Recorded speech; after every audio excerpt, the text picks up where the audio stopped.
Hi, this is Lisa with Miracle Deliverance, and we are on session 20 of Helping Marriages. This video series, I did it for those that who minister to marriages, but you may have been giving these videos if you have marriage issues. So, welcome.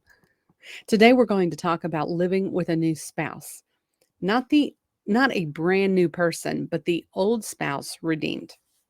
It can take quite a bit of time and adjustment to adjust to a new person that Jesus has healed, if they have repented, if they have forgiven, if their mind is being renewed. And we can help that process, or a spouse can, by making room for the person to change, by not reminding them constantly of their past. Once you've forgiven, try to let that go.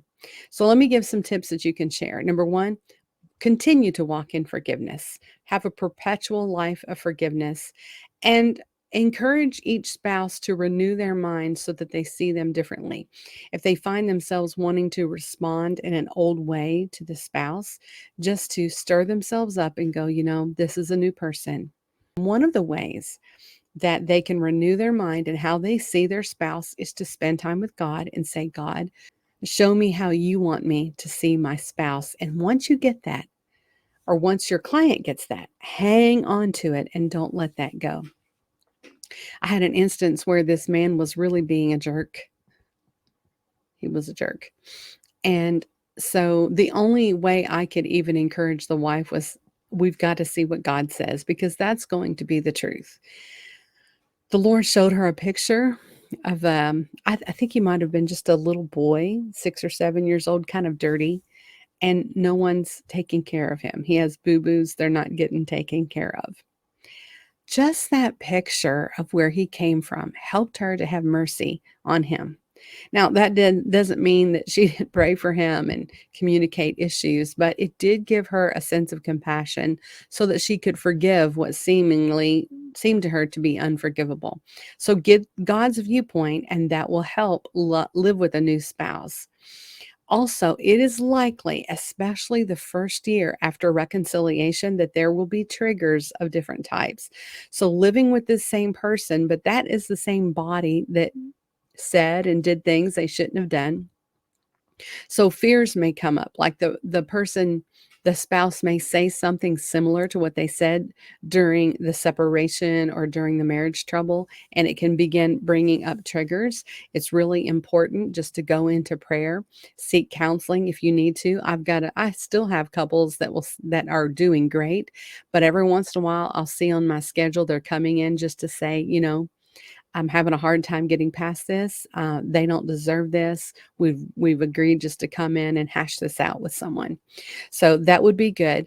Um, let's say that one of the spouses had infidelity, or an accident happen. Sometimes the anniversary date of those things, or a holiday where there was some trauma, comes around. It's helpful if they're just prepared for those and go into that going, I know this is just my body. My mind is remembering when I went through this traumatic event.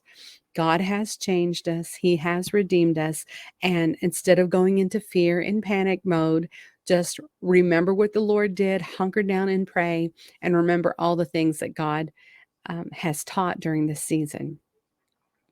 Now, seeing people that were a part of the trauma, that can be another trigger. The other woman, the other man, the person who said something about their marriage. It could What we have to do is we have to treat the spouse as the new spouse and not as the one who made mistakes.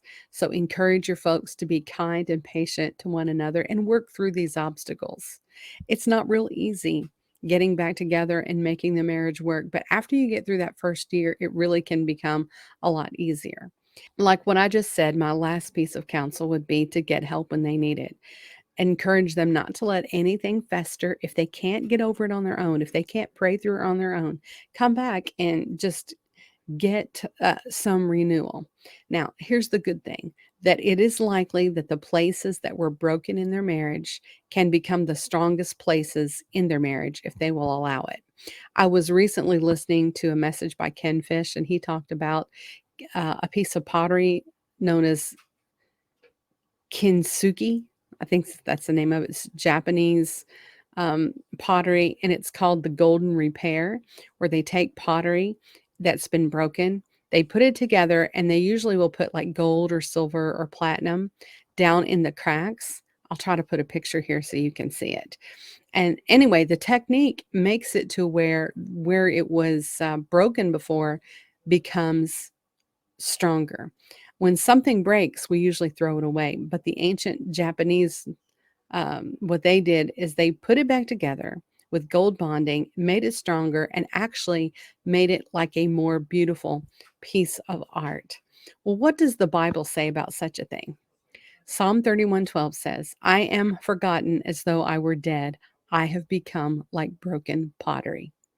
But our God is a God of restoration. Just like in that art, that broken art, God can make it better than new. One of the many Hebrew names of God is Jehovah Rapha. Do you know what that means? It means He is the God who heals.